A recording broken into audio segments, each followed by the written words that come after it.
안녕하세요. 저는 50대 후반의 남성입니다. 얼마 전 TV를 보다가 그런 얘기를 봤어요. 한 100년 전쯤에는 동네에 버릇없고 말 안 듣는 말썽꾸러기 아이가 있으면 온 동네 어른들이 다 혼냈다고 하더라고요.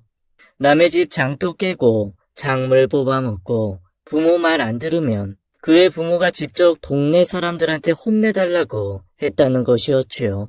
그래도 말을 안 들으면 동네 뒷산에서 볼기짝을 때렸다고 하더라고요. 요즘 같으면 큰일 날 일입니다. 동네 어른들이 단체로 경찰서에 고발당할 일이죠. 그러나 그때 기준으로 생각하면 결과가 어땠을지 궁금해집니다. 호되게 망신을 당한 아이는 그 이후로 장난을 덜 쳤을까요? 물론 모르는 일이긴 하죠. 더 엇나갈 수도 있고 아니면 효과를 봤을 수도 있겠고요. 그리고 씁쓸하게도 제 자식들을 생각하면 어렸을 때 그렇게라도 해서 버릇을 잡았어야 했나 그런 생각이 듭니다. 혼자가 힘들면 주변 도움을 청해서라도 가정을 바로 세웠어야 했다는 후회가 들어요. 전 폭력을 쓰는 엄한 아버지 밑에서 자랐기 때문에 자식을 낳으면 정 혼내지 않고 모르는 건 가르쳐가면서 자상한 아버지로 살 생각이었습니다. 그런데 사람 일이라는 게 뜻대로 안 되더라고요. 온 마을 사람들이 한 아이를 키우기 위해 나서야 했던 것처럼 저 혼자서는 역량이 안 되는 일이었을지도 모릅니다. 저희 아버지는 구두쇠에 다혈질이셨어요. 국민학교 다니는 것도 눈치를 봐야 했고 돈 한 푼 얻어내기 위해서 맞을 각오를 해야 했죠. 전 어릴 때 우리 집이 찢어지게 가난한 줄 알았는데 그거 보니 그것도 아니었습니다. 아버지는 그저 아끼고 또 아끼는 것만 아시는 분이었죠. 본인 술 드시는 일에는 그렇게 돈을 잘 쓰셨으면서 집안 식구들 먹고 사는 일에는 관심이 없었어요. 형들보다 마르고 마음도 약했던 저는 유독 아버지한테 많이 혼나면서 컸습니다. 학교에 돈을 가져가야 하는 날이면 며칠 전부터 밤에 잠이 안 올 정도였어요. 어머니도 별반 도움이 되지 않았습니다. 저랑 성격이 비슷한 어머니는 아버지를 무서워하고 앞에서 벌벌 떠느라 정신이 없으셨죠. 형들한테 치이고 아버지한테 혼나면서 고등학교 간신히 졸업한 후에는 도망치듯 집을 나왔습니다. 나오자마자 배운 게 구두 만드는 기술이었어요. 제 첫 직장이 구두 장인의 회사였습니다. 5, 6년 동안 배운 기술로 전 독립을 했고 장사 수완이 좋았던 저는 명동에 제 가게를 열어 소위 대박을 냈죠. 공장까지 직접 운영하게 되면서 30대의 젊은 나이에 큰 돈을 벌게 되었습니다. 저는 결혼을 20대 중반에 일찍 한 편이었고 30대 초반에 아들 둘이 있었어요. 연년생으로 낳았는데 애들이 어렸을 때는 참 착하고 예뻤죠. 전 크면서 제가 겪은 것들을 아이들이 경험하는 게 싫었습니다. 아버지 눈치 보면서 아주 힘들게 컸기 때문에 제가 능력만 되면 제 아이들만큼은 넉넉하고 여유롭게 키우고 싶었죠. 처음 결혼할 땐 별 볼 일 없었지만 점점 살림이 펴지면서 아이들이 원하는 건 그때그때 해줄 수 있는 형편이 되었어요. 그러다 나중에는 아주 풍족하고 넘치게 지원해줄 수 있게 됐고요. 어렸을 때는 장난감부터 해서 조금 커서는 교육비까지 필요한 건 한치의 고민도 없이 해주었습니다. 경수야 경우야, 아이 너희들은 공부만 해. 아빠가 갖고 싶은 거 다 사줄게. 아이 당신도 필요한 거 있으면 나한테 그때그때 말해요. 아내는 처음엔 말 꺼내기를 어려워하더라고요.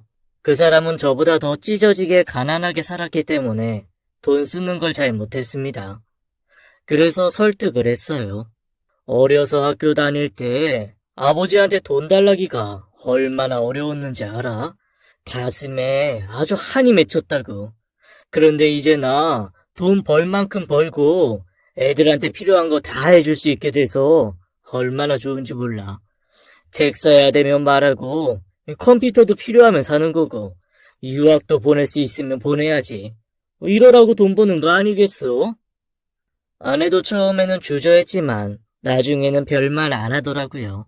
제 소원대로 아이들은 부족함 없이 자랐어요. 어려서부터 큰 집에 살면서 방도 큼지막한 거 하나씩 내주고 책상 침대도 최고급 가구로 꽉꽉 채워줬죠. 학용품도 아내가 어디서 최고 좋은 걸로 사주곤 했어요.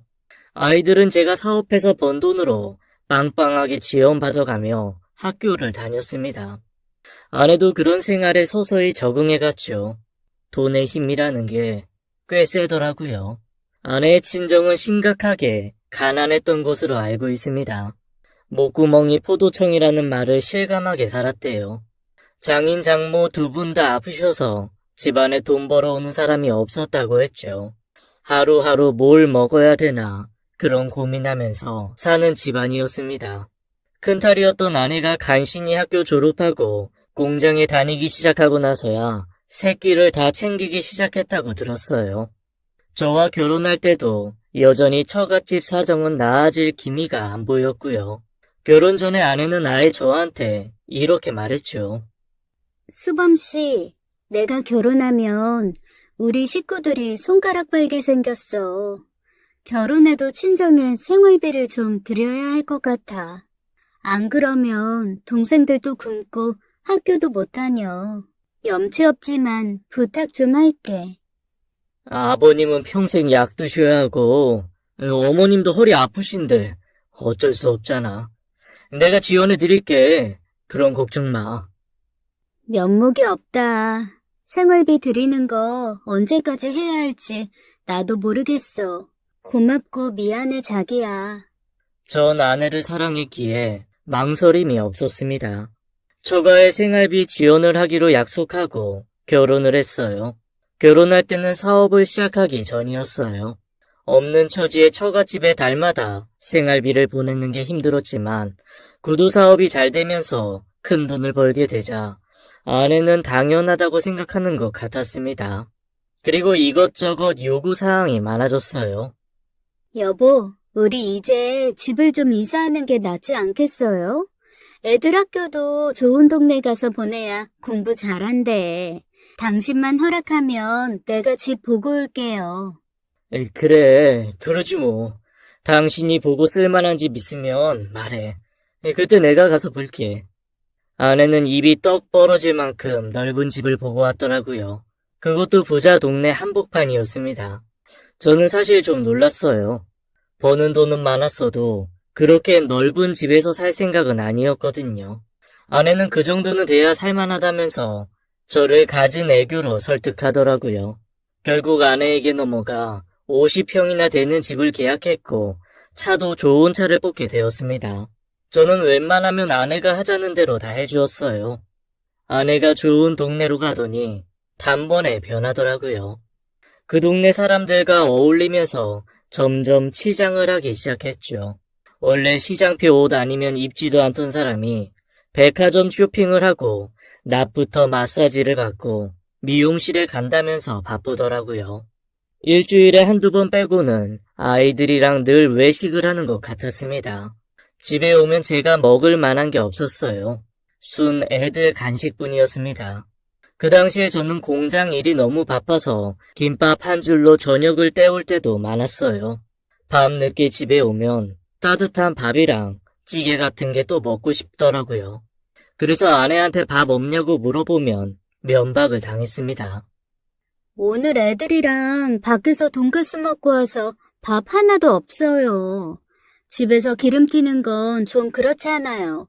그리고 당신은 공장에서 사람들이랑 저녁 먹는 거 아니었어요? 밤 11시가 훌쩍 넘었는데 무슨 찌개를 끓이래. 짜게 먹으면 안 좋으니까 그냥 자요. 정 배고프면 라면이나 끓여 먹든가. 아니, 저녁 때 당신이랑 애들 먹고 남은 거 있을까 해서 물어본 건데, 왜 그렇게 화를 내? 막 잠들려는 사람 깨우니까 그렇죠. 일이 바쁘면 아예 저녁을 좀 늦게 먹어요.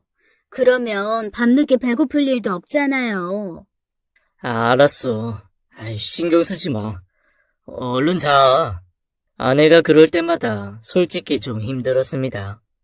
그렇게 고생하고 돈을 많이 벌어와도 이런 대접밖에 못 받나 황당하고 속상했죠. 짠 거 먹지 말라면서 라면은 왜 먹으라고 하는 건지 차려주기 싫은 티를 숨기지도 않더라고요. 그러나 제가 희생하면 가족들이 편히 지낼 수 있으니까 그걸로 만족하려고 했습니다. 그게 가장의 숙명이라고 생각했어요. 그런 일이 몇 번 반복되고 전 아무리 바빠도 공장에서 밥을 제대로 챙겨 먹으려고 노력했습니다. 안 그러면 체력이 딸려서 일을 못하겠더라고요. 사업은 나날이 잘 돼서 집에 갖다 주는 돈도 더 늘어나기만 했죠. 일이 많아서 매일 밤늦게 들어오다가 가끔 일찍 퇴근할 때가 있었어요. 그런 날이면 가족들과 편안하게 쉬고 싶은 생각이 간절했습니다. 평소보다 일찍 아이스크림이라도 사들고 집에 가면 아이들이 반겨줄 줄 알았는데 현실은 제 상상과는 거리가 멀었어요. 얘들아, 아빠 왔다. 경수야, 경우야. 얼굴 좀 보자. 하지만 아내는 퉁명스럽게 절 맞이했고 아들들도 전혀 반기는 얼굴이 아니었습니다. 당신, 웬일로 오늘은 일찍 왔어요? 이런 싸구려 아이스크림은 왜 사왔어요? 싸구려라니. 다 맛있는 거야. 하나씩 먹자. 경수야, 경우야. 공부하고 있었어? 그럼 공부하지 뭐해요. 숙제 많아서 들어가 볼게요. 숙제가 많아? 그래도 아이스크림 하나씩 먹고 해. 아빠 오랜만에 일찍 왔잖아. 나와서 같이 먹자. 아빠, 나 이런 거 안 먹어. 에이, 다 맛없는 거. 자식들은 인사만 겨우 하고 방 안으로 들어가더라고요. 한 녀석은 숙제한다. 한 녀석은 컴퓨터 게임한다고 절 거들떠 보지도 않았습니다. 그리고 아내는 제가 일찍 들어오면 뭐가 그렇게 불만인지 집밥 차리는 게 힘들다면서 궁시렁대더라고요. 밥도 찬밥에 찌개도 냄비 바닥에 남은 걸 데워주곤 했죠. 반찬도 그럴듯하게 먹고 싶었지만 냉장고에 오래된 걸 대충 줘서 젓가락이 갈 곳이 없었습니다. 한 달 생활비라고 갖다 주는 얼마인데 이런 대접을 받나 싶었지만 애들 앞에서 큰 소리 치고 싶지 않아 넘어간 적이 한두 번이 아니었어요. 자식들한테도 많이도 서운했죠. 그래도 한 번씩 다 큰 녀석들이 저한테 웃으면서 다가올 때가 있었어요. 아빠, 나 갖고 싶은 게 있는데 사줄 수 있어? 이 녀석아, 네가 지금 없는 게 뭐가 있어. 또 뭐가 갖고 싶은데, 말이라도 들어보자. 사줄지 말지는 들어보고 결정할게. 에이, 사주실 거잖아요. 큰 애고 둘째고, 저한테 먼저 말을 걸 때면 무조건 목적이 하나씩 있었습니다. 사실 저희 애들은 없는 게 없었어요. 근데 녀석들 욕심이 끝이 없더라고요. 게임기도 있는 걸 하나 더 사달라고 하더라고요. 형제끼리 같이 쓰면 되는데 그것조차 싫다는 거였죠. 어떻게 같이 써요? 경호가 할 때 저도 하고 싶을 때도 있는데 이왕이면 하나씩 갖고 있는 게 좋죠. 아빠, 그건 형 말이 맞아. 형이 날 얼마나 때리는 줄 알아? 집에 있는 건 무조건 자기부터 써야 한다고 우겨. 진짜 형 같은 건 없었으면 좋겠어. 왜 형 같은 아들을 낳아서 날 고생시키냐고. 그러니까 사줘. 사줘. 이 자식이, 너 말 다 했어? 어디 형 앞에서 까불어? 또 한 번 말해봐. 내가 널 때리는 게 뭐 잘못됐냐? 동생이 감히 형한테 대드니까 그렇지. 형이 잘하는 게 뭐가 있어?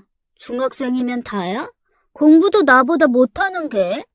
제가 봤을 땐 아들 둘 다 거기서 거기였습니다. 얼마나 이기적으로 컸는지 제가 기대한 것과는 달리 형제 간의 우애라고는 찾아볼 수도 없었죠. 한숨이 나왔습니다.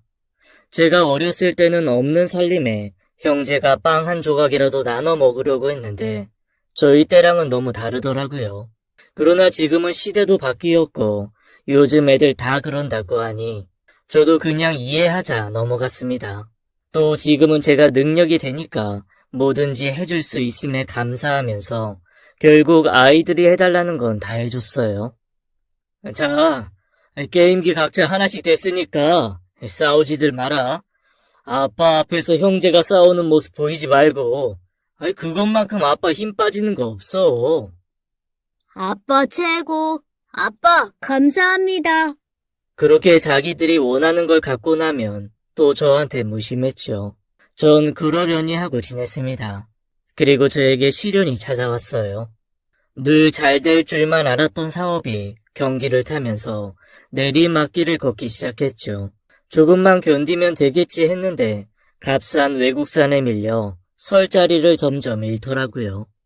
결국 제 구두 공장은 문을 닫게 되었습니다. 오래 공들인 사업이 무너지는 건 순식간이었어요. 전 피눈물을 흘리며 구두 공장을 정리하게 되었습니다. 이 과정이 정말 복잡하고 힘들었는데 아내는 힘든 걸 나누려고 하지 않더라고요. 그저 집에 돈 안 갖다 줄까봐 노심초사하는 게 눈에 보였죠. 여보, 당신 공장 닫으면 앞으로 우리 뭐 먹고 살아? 웬만하면 그냥 해요. 지금까지 잘해왔는데 뭐가 문제야? 내가 여태 사업하면서 당신한테 아쉬운 소리 한 적 있어? 어디서 돈을 빌려오랬어? 생활비를 줄인댔어. 이렇게 결정을 할 정도면 얼마나 심각했겠어. 그 생각은 안 해? 다 이유가 있으니까 그만둔다고 하지. 내가 피땀 흘려 세운 내 공장이야. 유지라도 할 수 있으면 내가 이거 포기하겠어?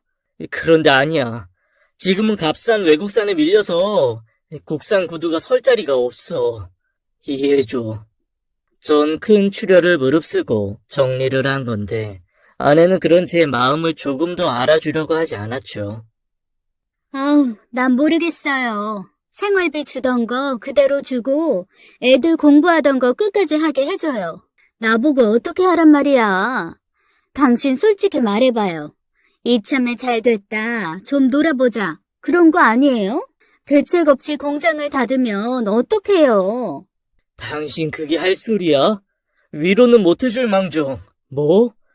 진짜 당신 이럴 수 있어? 씀씀이 좀 줄이고 집도 줄여가면 당분간은 버틸 수 있잖아. 우리가 언제부터 부자였어? 태어날 때부터 부자였어? 상황에 따라 맞춰 사는 거지. 왜 이렇게 억지를 부려? 당장의 씀씀이를 어떻게 줄이란 말이에요? 애들한테는 또 뭐라고 말해요? 속상해 죽겠네, 정말. 아무튼 난 이 상황 못 받아들이겠으니까 당신이 뭐라도 해요. 이사는 왜 가요, 우리가? 난 여기서 죽어도 버틸 거예요. 정말 이럴 거야? 우리 바닥부터 시작했어. 신혼생활하던 단칸방 벌써 잊었어? 사람이 왜 이렇게 변했어? 확실한 건 전처럼 생활비 못 준다는 거야. 비상사태라고 지금. 그때 전 처음으로 아내에게 큰 소리를 냈어요. 제 마음도 심란하기 짝이 없는데 아내의 태도는 큰 상처가 됐죠. 궁지에 몰린 전 뭐라도 해야 할 것 같았고 결국 집을 담보로 대출을 내서 유리 공장 사업을 하기로 마음먹었습니다.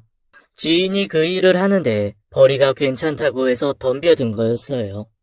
하지만 새로 인수받은 유리 공장은 알고 보니 부실하기 짝이 없더라고요. 저한테 그 공장을 판 사람도 뻥튀기를 해서 넘긴 거였습니다. 여유가 있으면 큰 일을 결정해도 이것저것 잘 알아보고 할 텐데 그때 전 눈에 뭐가 씌었던 것 같았어요. 그렇게 사업을 오래 했는데도 사리 분별이 제대로 되지 않았습니다. 아무도 맡으려고 하지 않은 공장을 바보같이 사게 된 거였죠. 거래처가 하나도 없는 상태에서 운영을 하려니 쉽지가 않았습니다. 투자금도 많이 들어갔는데 버틸 방법이 없어서 결국 다 포기하게 됐어요. 유리 공장을 철거하고 창고를 지어서 임대 주는 걸 하려고 생각했지만 철거 비용도 만만치 않더라고요. 이러지도 못하고 저러지도 못하고 방치하게 되었습니다. 돈 나올 것도 없고 대출은 많이 받았고 집안 사정이 급격히 어려워졌어요. 결국 집을 팔고 전셋집으로 옮겨야 했습니다. 그나마 다행이라고 할 수 있는 건 자식들이 모두 대학을 졸업한 후라는 거였습니다. 물론 큰아들이 석사 과정 밟는 걸 중도 포기한 건 미안한 일이었죠. 그런데 큰애는 대놓고 저를 원망하더라고요. 이게 뭐예요? 공부 다 마치고 회사 골라서 가려고 했는데 아버지 때문에 다 망했어요. 급하게 취직을 하려고 보니까 이것도 쉽지 않고 친구들이 공부 왜 그만두냐고 묻는데 제가 할 말이 없잖아요. 상황이 이렇게 된 걸 어떻게 하니? 이 공부는 일하다가 여건 되면 다시 도전해봐라. 그건 나도 애석하게 생각해. 그렇지만 아버지도 최선을 다했어. 너무 그러지 마라. 그러게 아버지, 잘 알아보고 하셨어야죠. 왜 일을 이렇게 만들어요? 너무 경솔하셨던 거 아니에요? 내가 신이라도 되냐? 나도 어쩔 수 없었어. 그래도 아버지가 기술이 있으니 얼마나 다행이냐. 너도 취업이 됐고 일단 이렇게 같이 이겨내보자. 어쩔 수 없잖니. 옆에 있던 둘째도 보태더라고요. 제 속이 말이 아니었습니다. 에이 쪽팔려서 못 살겠어 진짜. 사는 동네도 그리고 집도 코딱지만 해서 어디 산다고 말도 못해요. 상황에 맞춰 사는 거지. 넌 아버지 앞에서 그게 무슨 소리야? 이 철없는 녀석아. 20대 중반을 넘긴 두 아들이 저렇게 말하는데 기가 막혀서 말문이 막히더라고요. 일이 이렇게 된 걸 다 원망만 하고 절 위로하는 사람 하나 없었어요. 물론 가장으로서 체면이 안 서는 상황은 맞았습니다. 속상했지만 제 상황이 여의치 않았기 때문에 넘어가기로 했어요. 아내 역시 근처만 가도 찬바람이 쌩쌩 불었고요. 서럽고 힘들었지만 그래도 가장이기에 각오를 단단히 했습니다. 전 다른 구두 공장에 나가 일을 하게 됐어요. 거기서 일하면서 받은 월급으로 생계를 유지하게 됐죠. 솔직히 월급도 그렇게 적은 액수는 아니었습니다. 차이가 있다면 아내와 아이들이 전처럼 돈을 쓸 수 없다는 거였어요. 잘 살았을 때와 달리 사는 게 하늘의 땅 차이였겠죠. 그래도 다행히 아들 둘 다 취업했다는 소식이 들려왔습니다. 전 애들이 참 자랑스러웠어요. 장하다 경수야 경우야. 생활비는 아버지가 감당할 테니까 너희는 착실히 장가갈 돈 모아. 돈 허투루 쓰지 말고. 알아들어? 그건 저희가 알아서 할게요. 저는 아이들을 장하다고 칭찬해줬지만 애들 표정은 썩 기뻐 보이지 않았습니다. 아무래도 저한테 불만이 많은 것처럼 보였어요. 그리고 아들들의 첫 월급날이 되었습니다. 속으로 두 애들이 저한테 내복이라도 하나 사주겠지 기대했지만 아무런 얘기가 없더라고요. 저는 아내에게 은근히 물어보았습니다. 그때 제가 뭘 물어보면 차갑게 대답하기 일쑤였죠. 여보, 애들 월급날 안 됐어? 왜요? 애들 월급까지 뺏어다가 빚 갚게요? 무슨 말이 그래. 애들 첫 직장, 첫 월급날의 의미 있잖아. 같이 축하해 주려고 물어본 거지. 몰라요, 난. 애들 월급은 지들이 알아서 하겠죠. 쥐꼬리만한 월급 갖고 뭘 하겠어요. 그리고 말이 나왔으니까 말인데, 걔들이 그 월급으로 무슨 장가갈 돈을 모아요? 당신 진짜 너무한 거 아니에요? 뭐가 너무해. 아니, 당신 진짜 아직도 정신 못 차렸어? 당신 정말 돈 나올 데 없어요? 최후에 쓰려고 어디 꽁꽁 숨겨둔 땅이나 재산 그런 거 없냐고요. 있죠? 사실은 있죠? 그거 나중에 풀지 말고 지금 좀 씁시다. 아주 숨이 막혀 죽겠어요. 지금 무슨 소리 하는 거야? 아, 상황 다 알고도 이래? 나한테 숨겨둔 돈이 어디 있어? 이 나이에 공장 다니면서 그 월급 받는 건 뭐 쉬운 줄 알아? 부족하면 당신이 좀 나가서 벌면 되잖아. 내가 이 나이에 어디 가서 뭘 벌어요? 당신 사업 망하더니 그릇도 참 작아졌네요. 애들 코 묻은 돈이나 탐내고 경수 경우 앞에서 월급 얘기 꺼내지도 말아요. 당신 때문에 공부하는 거 다 접고 얼마나 힘들겠어요. 둘 다 남의 밑에서 일하게 됐다고 얼마나 속상해하는 줄 알아요? 남의 밑에서 일하는 게 뭐 대수야? 나도 처음부터 남의 밑에서 일했어. 그리고 사업 망한 게 내가 원해서 그렇게 된 거야? 잘 하려다가 그렇게 된 거 아니냐고. 그동안 내 덕에 잘 먹고 잘 살지 않았어? 돈 없다고 왜 이렇게들 야단이야? 우리가 집이 없어, 먹을 식량이 없어. 도대체가 왜 만족을 몰라? 정말 살고 싶지 않았습니다. 나긋나긋하던 아내는 돈만 밝히는 괴물이 되어 있었어요. 결국 아이들 첫 월급날 전 아무것도 받지 못하고 혼자 소주잔만 기울였습니다. 공장에 나가보면 제 또래의 사람들은 공부 마친 자식들이 효도한다고 자랑이 늘어지더라고요. 저는 씁쓸하기만 했죠. 또 아내는 저만 보면 짜증을 부리고 면박을 주더라고요. 당신은 정말 집안일은 하나도 몰라.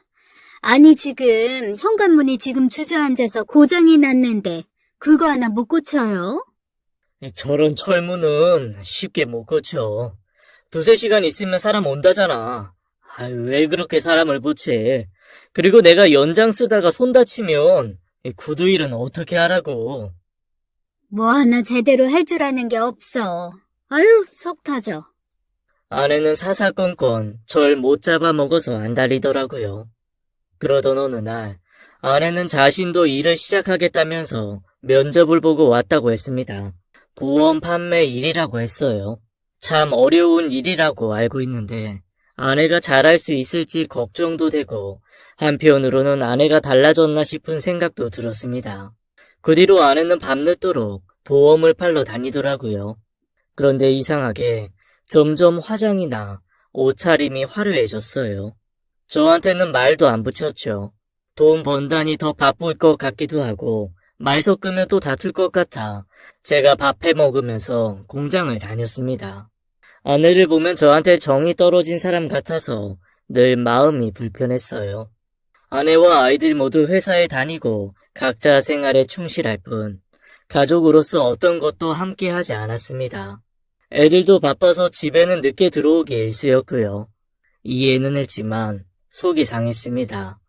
저도 나이가 들어가고 일이 힘에 부치는데 집에서는 어떤 위안도 얻을 수 없었어요. 그리고 제 생일이 다가왔죠. 아무도 제 생일을 아는 채 하지 않았습니다. 가족들한테 은근슬쩍 물었어요. 여보, 오늘 저녁에 밖에서 밥 한 끼 먹을까? 안 돼요. 중요한 고객이랑 약속 있어요.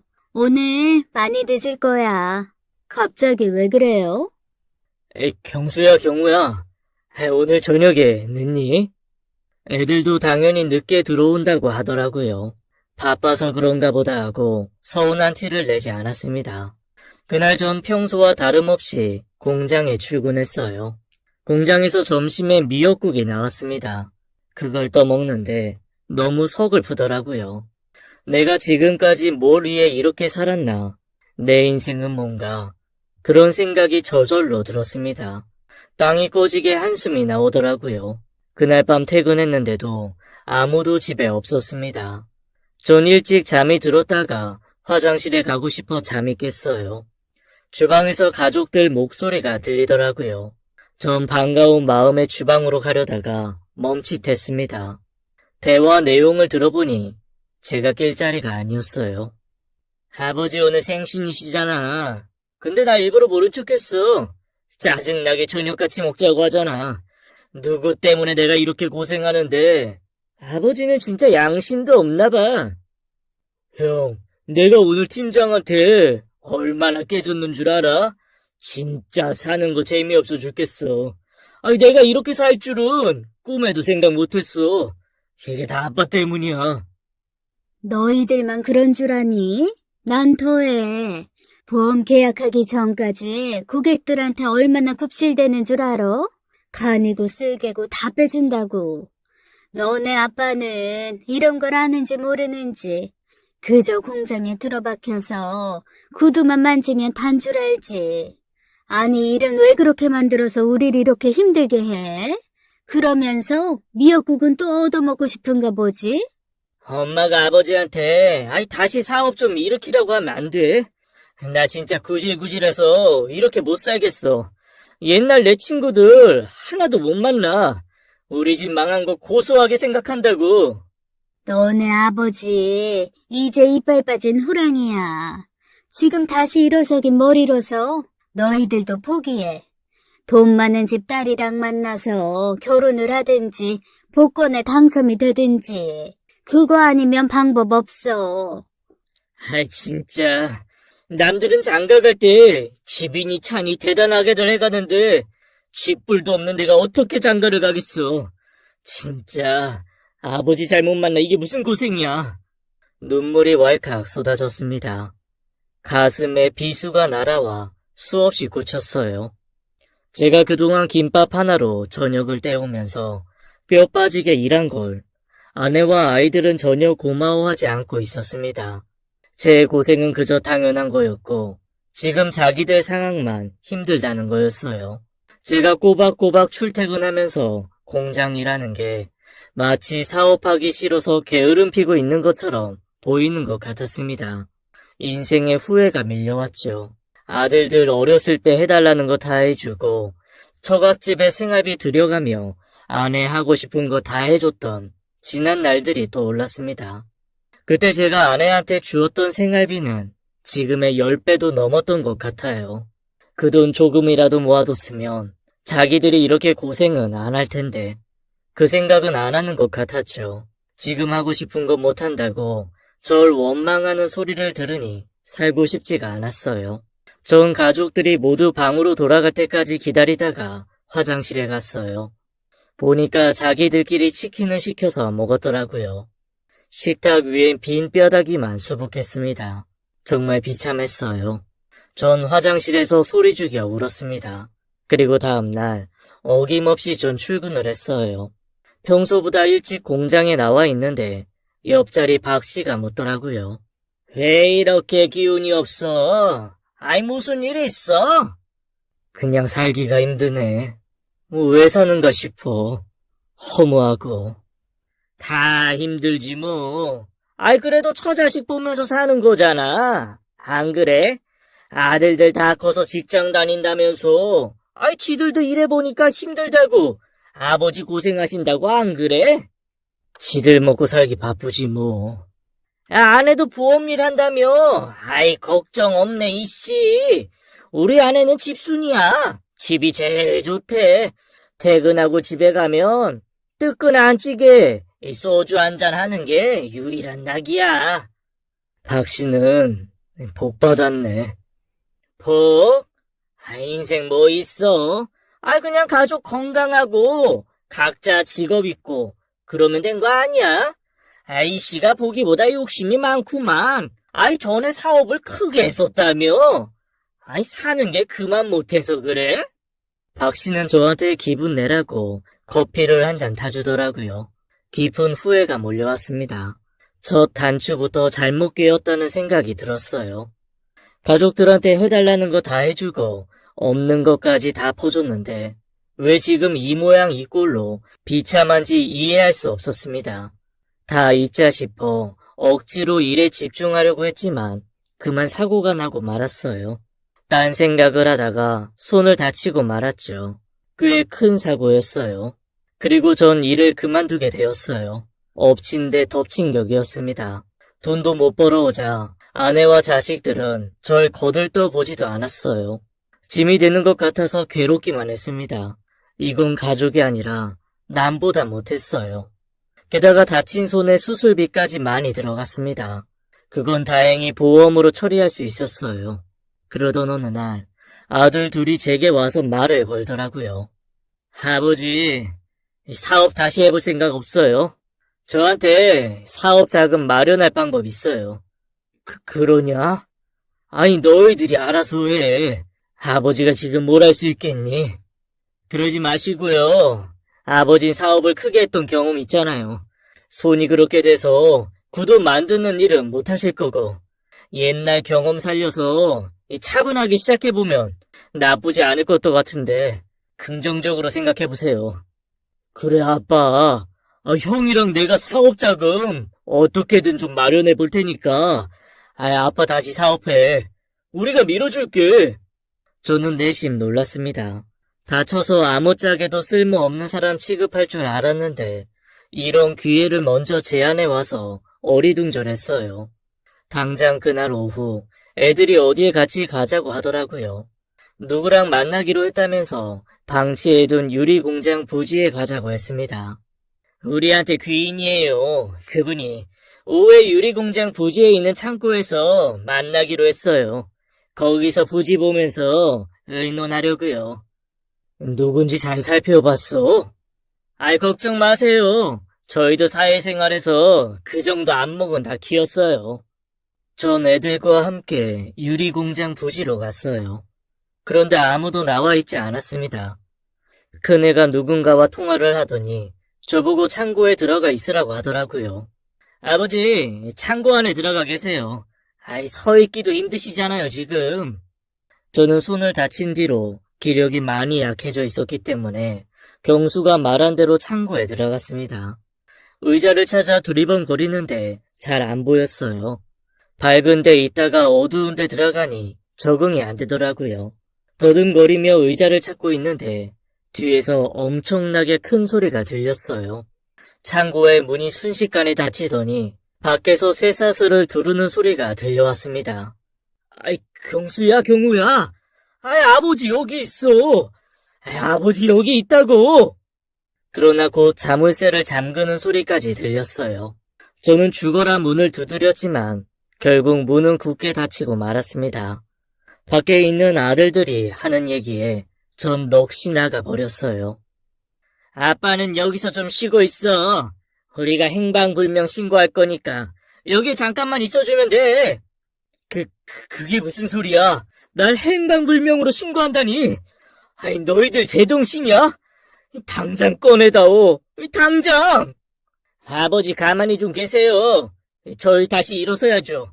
언제까지 아버지 때문에 이렇게 살아요?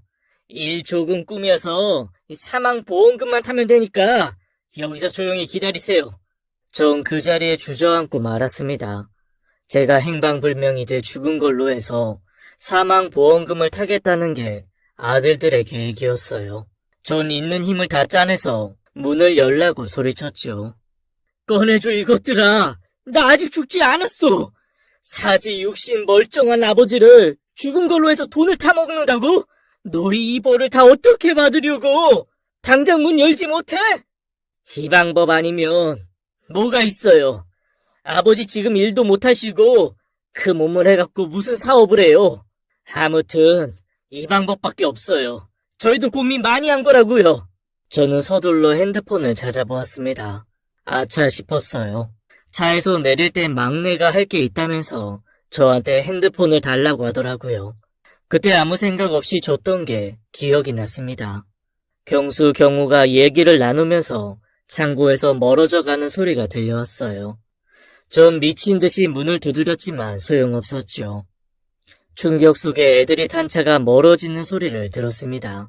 그렇게 전 창고에 갇히고 말았어요. 이곳은 아주 외진 곳이어서 지나다니는 차도 없고 사람도 없었습니다. 꼼짝없이 갇힌 신세였어요. 창고 안에는 기본적인 몇 가지 생필품과 먹을 것이 있었습니다. 물이랑 데워 먹는 밥이 몇 개 있었고 시리얼 상자만 여러 개가 있었죠. 전자레인지 같은 건 당연히 없었습니다. 화장실은 밖에 있었어요. 대신 커다란 약수통이 여러 개 있었죠. 그 통을 나중에 그렇게 쓰리라고는 처음에 생각도 못했습니다. 충격이 한 차례 입술고 지나가니 온몸이 떨려서 일어날 수가 없었어요. 억울하고 분하고 원통했습니다. 내가 이런 꼴까지 당해야 하나 오기가 생기고 속에서 천불이 솟았어요. 전 버려진 거나 마찬가지였습니다. 이렇게 살아서 뭐하나 그런 생각과 함께 나가서 이것들을 혼내주자 그런 생각이 교차했어요. 점점 배가 고파왔습니다. 죽든지 살든지 그건 나중에 결정하고 일단 배고픔을 해결하자 싶었죠. 전 거기에 있는 밥을 그냥 우걱우걱 씹어 먹었어요. 언제까지 있게 될지 몰라 그 물기 없는 밥도 아껴 먹게 되더라고요. 나중에는 화장실이 급해서 약수도통에 볼일을 보게 되었습니다. 정말 비참했죠. 시간이 얼마나 지났는지 몰랐고 밖에서 새어 들어오는 빛으로 밤과 낮을 구별했습니다. 저는 거기서 제 지나온 인생을 반추했어요. 그런 생각이 들었죠. 여기서 죽게 되면 모든 게 끝이지만 만약 천운으로 나가게 된다면 전과 같이 살지 않겠다고 이를 갈았습니다. 살려주세요. 꺼내주세요. 여기 사람 있어요. 그러던 어느 날 차 소리가 들리는가 싶더니 익숙한 말소리가 들려왔어요. 저희 왔어요. 경수냐? 경우야, 이제 날 좀 꺼내다오. 사망보험금인지 뭔지 그거 내가 밖에서 타다 줄게. 그러니 제발 꺼내줘. 아버지 멀쩡히 살아계신데 그걸 어떻게 타요? 말이 되는 소리래요. 내가 어떻게 해서라도 타다 줄게. 여기 갇혀있는 건 못하겠다. 죽은 척을 해서라도, 아니 죽어서라도 너희 그 돈 갖게 해줄게. 제발 꺼내줘. 아빠, 아이 괜한 고집 부리지 말고 조금만 참아. 잘 있나 확인하러 왔어. 우리 그만 갈게. 아니 이 녀석들아, 어딜 간다고 그래? 아버지를 꺼내줘야지. 아들들은 그렇게 왔다가 매정하게 떠났습니다. 처음엔 일주일에 한 번씩 오더니 점점 창고에 찾아오지 않았어요. 결국 2달이 지났고 그동안 아내는 얼굴도 비추지 않았습니다. 한편으로 걱정도 되더라고요. 아들들이 아내까지 저처럼 어디에 가둔 건 아닐까 걱정이 되었습니다. 그리고 식량이 다 떨어져 갔어요. 창고를 뒤졌더니 아주 옛날에 버려진 믹스커피가 3개 정도 나왔어요. 그걸 조금씩 먹으면서 간신히 버텼습니다. 워낙 외진 곳이라 지나가는 사람도 없어서 도움을 청할 수가 없었어요. 식량도 다 떨어져 가고 이러다 정말 죽겠구나 싶었습니다. 창고 안에 둔 약수터 통에도 배설물이 넘쳤죠. 그러던 어느 날 밤 기적 같은 일이 일어났습니다. 귀신 맥진에서 누워있는데 누가 지나가는 소리가 들렸어요. 처음엔 바람 소리인가 했는데 아니었습니다. 분명 사람의 인기척이었어요. 전 미친 듯이 문에 매달려 흔들고 소리쳤죠. 이번 기회가 아니면 탈출을 못할 것 같다는 생각이 강하게 들었어요. 여기 사람 있어요. 이 창고 안에 사람 살려요. 거기 누구 없어요? 사람 좀 구해줘요. 갑자기 발소리가 멈추더니 문을 두드리는 소리가 들려왔습니다. 거기 안에 귀신이요? 사람이요? 사람입니다. 사지육신 멀쩡한 사람이에요. 제발 저 좀 살려주세요. 2달째 갇혀있어요. 절 꺼내주시면 이 은혜 절대로 잊지 않겠습니다. 아니 이런 곳에 왜 갇혀있어요? 아이 잠깐만 기다려보세요. 이 큰 자물쇠로 어떻게 푼다? 아이 기다려보요. 결국 그 남자는 큰 바위로 자물쇠를 부수기 시작했습니다. 얼마나 큰 자물쇠인지 몰라도 몇 시간이 지나도 자물쇠는 부셔지지 않았어요. 밖에 있는 남자는 힘이 빠져 잠깐 밥을 먹고 오겠다고 하더니 몇 시간 동안 나타나지 않았죠. 자기도 거리 생활을 오래 해서 힘이 없다고 하더라고요. 전 알겠다고 밥 먹고 오라고 하고는 조마조마한 심정으로 기다렸습니다. 그 남자가 다시 나타나지 않으면 끝장이었어요. 억만년 같은 시간이 지나고 그 남자의 목소리가 들려왔죠. 여보슈, 살아있어요? 네네, 오셨군요. 정말 고맙습니다. 별로는 안 되겠어서, 내가 연장을 좀 훔쳐왔어요. 잠깐만 기다려봐요. 그리고 한나절이나 더 애쓴 끝에 자물쇠는 부셔졌습니다. 전 일어설 힘도 없어 기어서 창고를 나왔어요. 나와보니 자물쇠를 열어준 남자의 행색도 말이 아니었습니다. 노숙자가 죽어가는 저를 구해준 거였어요. 이보슈, 정신 차려요. 전 기절했다가 밤에 깨어났어요. 그 노숙자가 어디서 구했는지 죽을 갖고 왔더라고요. 전 죽을 한 입 먹고 바로 토했습니다. 너무 오래 굶어서 그곳조차 들어가지 않았어요. 물만 들이키다가 또 기절하기를 몇 번. 결국 며칠이 지나서야 정신을 차릴 수 있었습니다. 기운을 차렸을 때 처음 떠오른 장소는 경찰서였어요. 제 기구한 사정을 다 들은 노숙자는 혀를 끌끌 찼습니다. 세상에 그런 자식들이 어디 있느냐며 콩밥 먹어도 싸다고 욕을 하더라고요. 그 사람이 내뱉는 욕을 듣던 저는 마음을 달리 먹었죠. 아무리 그래도 차마 자식들 콩밥 먹일 수는 없었어요. 어떻게 할지는 조금 더 생각해보기로 했습니다. 복수를 자식을 상대로 하려니 고민이 많이 되더라고요. 절 구해준 남자는 당장에 왜 신고 안 하냐고 난리였지만 전 때를 기다린다는 핑계를 대고 노숙자를 따라다니기로 했죠. 이리저리 아무데서나 자고 먹는 생활이 이어졌습니다. 그러다 정신을 차려보니 제가 서울 근교에 와 있다는 걸 깨달았어요. 문득 아내가 걱정이 되어 몰래 집 근처를 배회했습니다. 그리고 며칠 후 아내를 보게 되었어요. 구급차에서 내린 아내는 정장을 입은 어떤 남자와 집으로 들어가더라고요. 대문까지 나온 아들들이 그 남자를 깍듯하게 맞이했어요. 딱 봐도 돈 꽤나 있어 보이는 남자였습니다. 기가 찼습니다. 아무래도 남자가 생긴 게 틀림없구만. 짐승만도 못한 것들. 날 그렇게 가둬놓고 내 사망보험금으로 호의호식을 하려고 해? 게다가 돈 많은 남자까지 끌어들여서? 전 배신감에 치를 떨었어요. 그리고 모두가 집으로 들어간 후 우편함을 뒤졌어요. 뜻밖에도 제 앞으로 날아온 우편물을 발견했죠. 전 그걸 갖고 집에서 멀리 있는 다리 밑으로 몸을 숨겼습니다. 거기서 뜯어본 우편물을 보고 전 제 눈을 의심했어요. 유리공장 부지가 신도시 개발로 수용된다는 내용이었습니다. 엄청난 보상금이 보장된다는 내용이었어요. 전 바위처럼 얼어붙어 종이 위에 써있는 글자와 숫자를 읽고 또 읽었습니다. 처치곤란이었던 유리공장 부지가 엄청난 재산 가치가 있는 땅으로 거듭난 거였어요. 다시 재기할 수 있는 처음이자 마지막 기회라는 생각이 불현듯 들었습니다. 쓸모없던 그 땅은 온전히 제 앞으로 되어 있던 땅이었죠. 버려진 것이나 마찬가지였기에 아들들은 그곳 창고에 절 가둔 것이었고요. 전 당장 노숙자 생활을 청산하기 위해 행동을 개시했습니다. 오래 묵은 때를 다 먹겨내고 이발도 하고 새 옷도 사 입었어요. 유리공장 부지를 팔아 받은 돈으로 다시 사업을 시작하게 됐습니다. 사람에게 들어오는 운때라는 것이 따로 있는지 우연찮게 블랙박스 사업을 건드리게 됐고 오프라인이 아닌 온라인 사업에 도전하게 되었죠. 그 모든 게 일사천리로 진행됐어요. 제가 누군가의 도움을 필요로 할 때마다 귀인이 나타나 사업을 한 단계씩 끌어올려줬습니다. 그렇게 전 사업을 안정화했고 생각보다 훨씬 큰 돈을 벌게 되었습니다.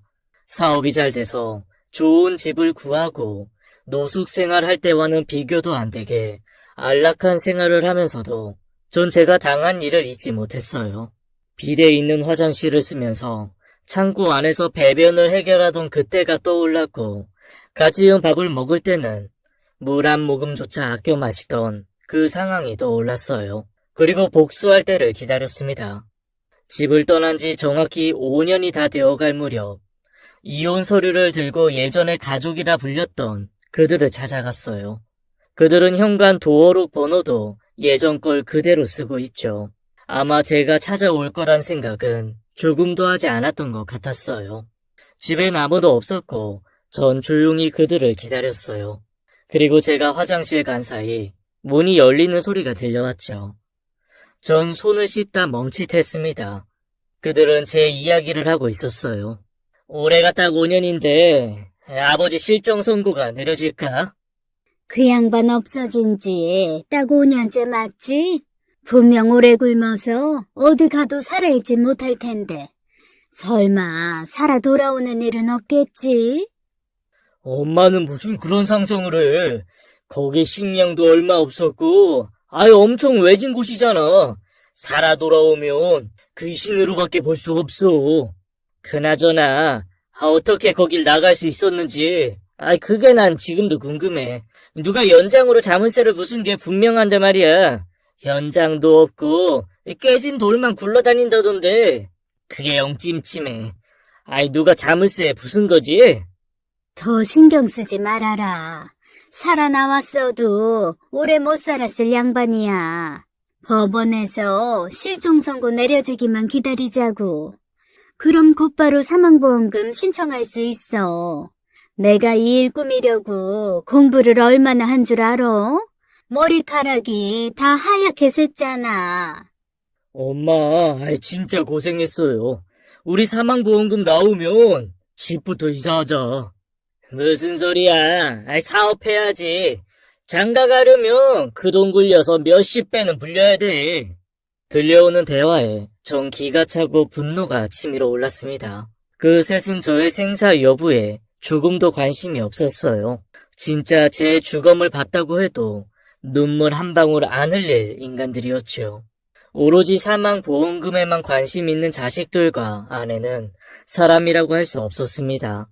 더 분노가 치미는 건 이 모든 게 아내가 꾸민 짓이었다는 사실이었습니다. 전 더는 참을 수 없어 문을 박차고 나갔어요. 사람 같지도 않은 것들, 하늘이 무섭지도 않냐?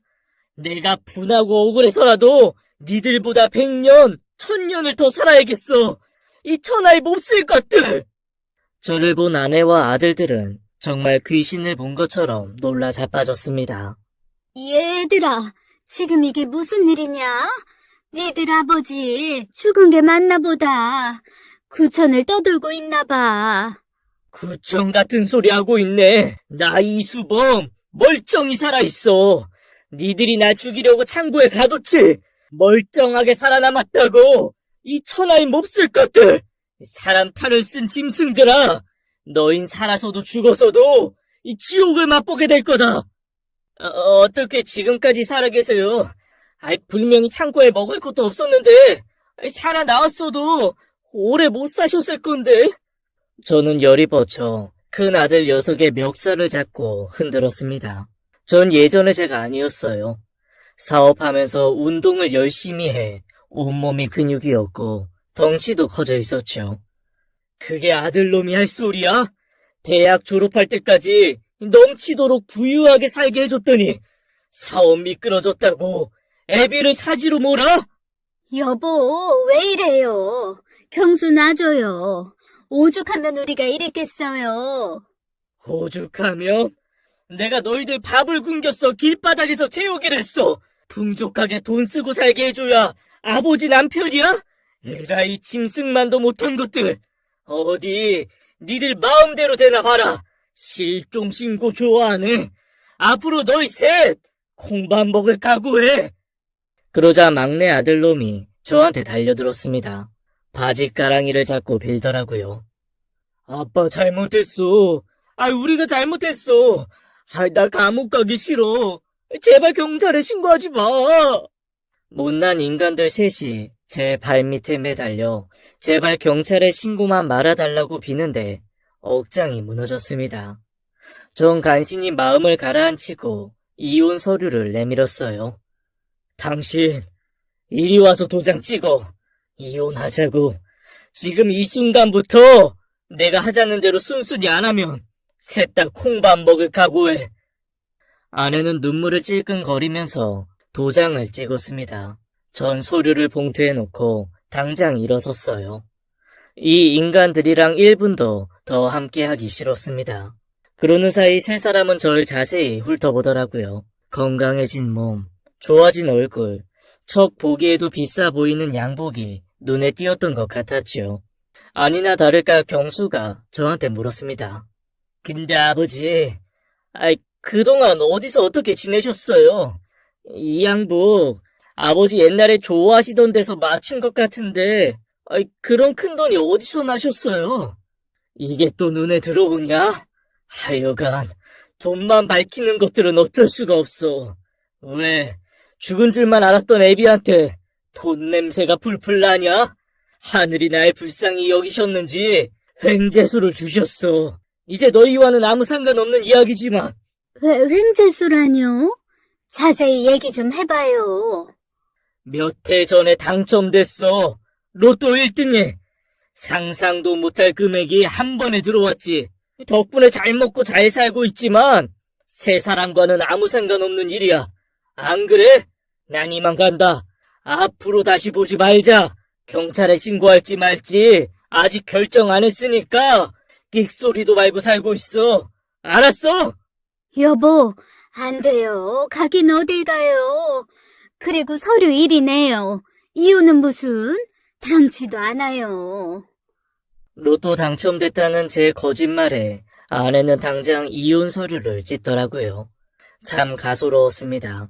절 사지에 몰아넣었던 아들 녀석도 무릎 꿇고 손을 싹싹 빌며 잘못했다고 빌더라고요. 아버지 잘못했어요. 제가 죽을 죄를 졌어요. 한 번만 봐주세요, 한 번만요. 부모 자식 인연이 천년이라는데 아버지 넓은 아량으로서 한 번만 봐주세요. 제가 미련했어요. 어리석었다고요. 절대 그런 생각을 하면 안 되는 거였는데 엄마 때문에 그렇게 했어요.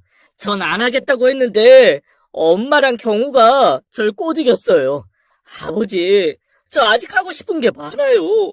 저 버리지 말아주세요. 형 말 믿으면 안 돼요, 아버지. 진짜 안 된다고. 하지 말자고 한 건 저였어요. 엄마랑 형한테 입술려 나쁜 짓 저질렀어요. 죄송해요, 잘못했어요. 1000번이고 10,000번이고 빌게요.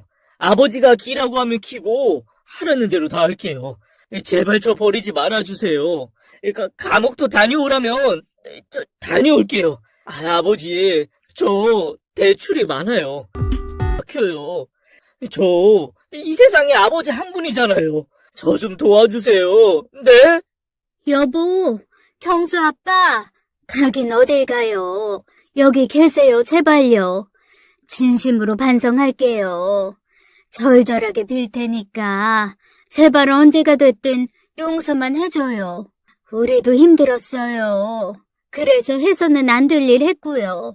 미안해요. 정말 잘못했어요. 제발 우리 버리지만 말아줘요.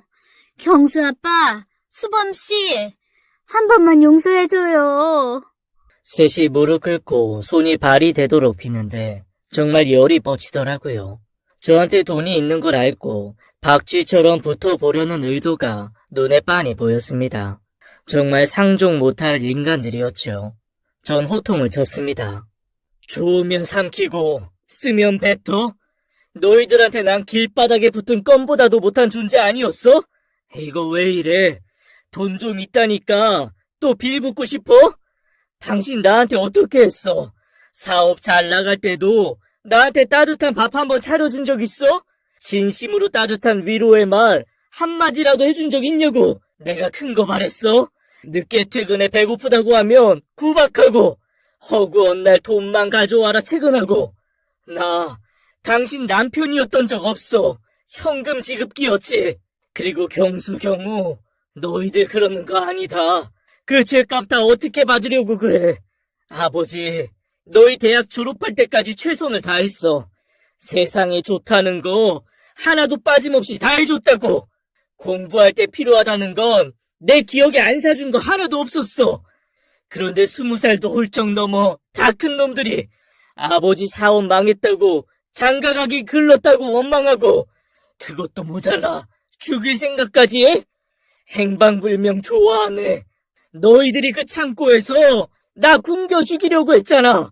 꼼짝없이 죽을 줄 알았던 아버지가 나타나니까 뭐 귀신? 이 형편없는 놈들아. 난 돈은 많을지언정 인생에선 실패했어. 마누라고 자식 농사고 다 망했다고. 그래서 이제부터라도 그렇게 안 살 거다. 앞으로는 내 돈 너희한테 절대 안 뺏겨. 이거 나! 왜 바짓가랑이를 잡고 난리야? 셋이 잘 먹고 잘 살아봐 어디? 전 놓아주지 않는 셋을 뿌리치고 집을 나왔습니다. 아내와 아들들은 거의 통곡을 하더라고요. 주차장까지 따라 나오면서 절 붙잡는데 동네 사람들이 다 쳐다봤죠. 그러거나 말거나 전 얼마 전에 새로 뽑은 고급 외제차를 타고 그곳을 떠났습니다. 백미러로 보니 아내와 아들들은 주저앉아 땅을 치고 후회하는 모습을 보였어요. 얼마나 호되게 당했는지 전 그런 모습을 보고도 조금도 마음이 약해지지 않았죠. 오히려 후련했습니다. 전 지금 혼자 살고 있어요. 이제 가족을 만들고 싶은 생각이 없고 오로지 저만을 위해서 살겠다고 다짐했고요. 현재는 일도 적당히 하고 건강 챙기며 편안하게 살고 있습니다. 참, 절 창고에서 구해준 노숙자와 가깝게 지내고 있어요. 그분은 이제 저희 회사 직원으로 출퇴근을 하고 있죠. 일하다가 쉴 때 그분과 함께 장기, 바둑두며 얘기를 나누는 게 요즘 저의 낙이기도 합니다. 그분도 참 사연이 기구하더라고요. 가족들이 모두 차 사고로 한날 한시에 세상을 떠나는 바람에 그 충격으로 노숙 생활을 하게 된 거였습니다. 지금은 전문가 도움을 받아 마음의 병도 치료하고 건강하게 생활하고 있어요. 제가 그런 일을 겪고 혼자 살면서 주변을 둘러보니까 곁에 있는 가족의 소중함을 모르는 분들이 많더라고요. 행복은 멀리 있는 게 아니라 가까운 곳에 있다는 진리를 이 사연을 듣는 분들도 잊지 않으셨으면 좋겠습니다. 긴 이야기 들어주셔서 감사합니다. 제 사연은 여기까지입니다.